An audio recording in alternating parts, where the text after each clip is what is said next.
How to delete Instagram comment on iPhone. Hey everyone, welcome back to our channel. In this video I will guide you on how you can delete an Instagram comment on iPhone, so make sure to watch the videos till the end.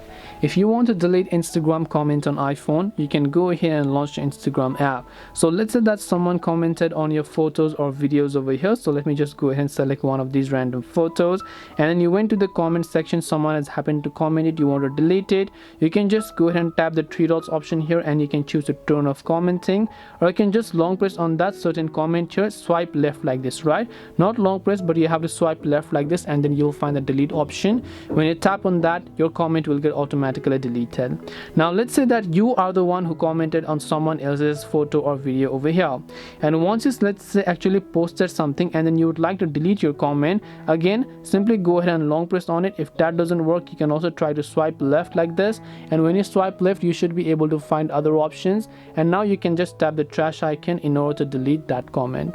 This way you can actually delete Instagram comments on iPhone. Hope this video was very helpful. If you have got any questions, then feel free to leave them down below. Thank you very much for watching till the end of this tutorial, and see you soon in our next video.